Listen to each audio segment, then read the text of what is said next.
ജമ്മു കാശ്മീരിൽ നടന്ന ഒരിക്കലും നടക്കാൻ പാടില്ലാത്ത ഒരു വലിയ ആക്രമണം.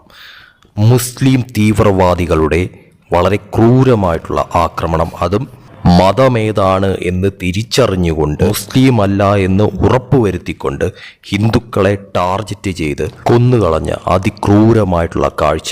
മതം തലയ്ക്ക് പിടിച്ച് നടക്കുന്ന ഇവരെയൊക്കെ ഒരിക്കലും വെറുതെ വിടാൻ പാടില്ല എന്നുള്ളത് യാഥാർത്ഥ്യമാണ്. എന്നാൽ ഇത്രയും വലിയൊരു ആക്രമണം നടന്നിട്ട് അതിനെ വെള്ളപൂശുന്ന കുറേയധികം ടീംസും നമ്മുടെ കേരളത്തിൽ തന്നെ മലയാളികളായി ഉണ്ട് എന്നുള്ളതും മനസ്സിലാക്കാൻ സാധിക്കുന്ന ഒരു കാര്യം തന്നെയാണ്. ഇന്നലെ സോഷ്യൽ മീഡിയയിലുടനീളം ഈ ഭീകരതയ്ക്കെതിരെ കടുത്ത നടപടി എടുക്കേണ്ടതായിട്ടുണ്ട് എന്ന തരത്തിൽ പലതരം പോസ്റ്റുകൾ കണ്ടത് തന്നെയാണ്.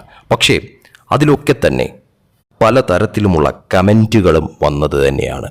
ചിലതൊക്കെ തന്നെ ഈ ആക്രമണം സംഘികളുടെ തലയിലാക്കാൻ നോക്കുന്ന, അല്ലെങ്കിൽ സംഘികളാണ് ഇത് ചെയ്തത് എന്ന് വരുത്തി തീർക്കാൻ നോക്കുന്ന ചിലരുടെയൊക്കെ കടുത്ത രോദനങ്ങൾ കാണാൻ സാധിക്കുന്ന തരത്തിലുള്ള കമൻറ്റുകളായിരുന്നു. അതും ആ കമൻറ്റുകൾ ഇടുന്നത് മുസ്ലിം നാമധാരികളായിട്ടുള്ള അക്കൗണ്ടിൽ നിന്ന് വരുന്ന കമൻറ്റുകളാണ്. ഈ ഒരു പോസ്റ്റ് ശരിക്കും പറഞ്ഞാൽ ഇന്നലെ സോഷ്യൽ മീഡിയയിൽ കംപ്ലീറ്റ് ഷെയർ ആയിട്ടുള്ള ഒരു കാര്യം തന്നെയായിരുന്നു. അങ്ങനെയാണ് ഞാനും ഇത് കണ്ടത്. ഈ ഒരു സംഭവത്തിൽ BJP നേതാവായിട്ടുള്ള യുവരാജ് ഗോകുൽ പുള്ളിയുടെ FB അക്കൗണ്ടിൽ ഒരു പോസ്റ്റ് ഇട്ടിരുന്നു. അതായത് ഈ ഒരു ഫോട്ടോ ഷെയർ ചെയ്തുകൊണ്ട് തന്നെ പുള്ളി എഴുതി ചേർത്ത ചില കാര്യങ്ങളുണ്ട്. അത് ഞാനൊന്ന് വായിക്കാം. ആക്രമിച്ചത് ഭാരതത്തെയാണ്, ഭാരതത്തിൻ്റെ ശത്രുക്കളാണ്.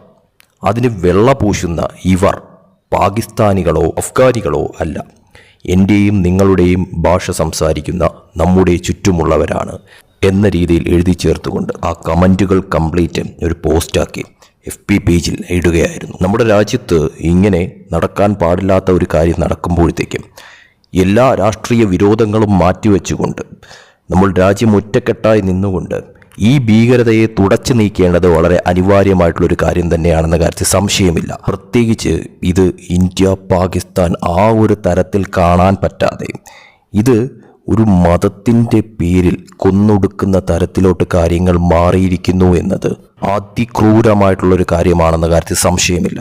ആ ഒരു സാഹചര്യത്തിൽ ഇന്ത്യക്കാരൊന്നടങ്കം രാഷ്ട്രീയ പാർട്ടികൾ ഏതുമാവട്ടെ അവരെല്ലാം ഒറ്റക്കെട്ടായി ഈ ഭീകരതയ്ക്കെതിരെ ഇത് ചെയ്തവരെ തന്നെ ഇല്ലാതാക്കുന്ന തരത്തിലോട്ട് ഇനിയൊരു ഇതുപോലുള്ള കാര്യം ഉണ്ടാവാതിരിക്കാനായിട്ടുള്ള കടുത്ത നിലപാടെടുക്കേണ്ട സാഹചര്യവും ഉണ്ടാവുകയാണ് വേണ്ടത്. അതിനിടയിൽ ഇത് സംഘിയാണ് ചെയ്തത്, ഇത് മറ്റതാണ് ചെയ്തത്, ഇത് മറിച്ചതാണ് ചെയ്തത് എന്നൊക്കെ പറഞ്ഞുകൊണ്ടുള്ള ഒരുതരം വൃത്തികെട്ട വെള്ളപൂശൽ, അതും മലയാളികളായിട്ടുള്ള ചിലർ നമ്മുടെ നാടിൻ്റെ പോക്കിതെങ്ങോട്ടാണ് എന്ന് ചിന്തിക്കേണ്ടതായിട്ടുള്ള കാര്യം.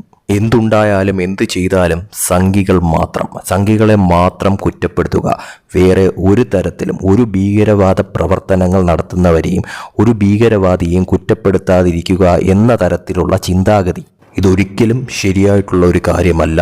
ഇത് നമ്മുടെ നാടിനും അതുപോലെ തന്നെ നമ്മുടെ രാജ്യത്തിനും തന്നെ ഒരുപോലെ ദോഷമാണ്.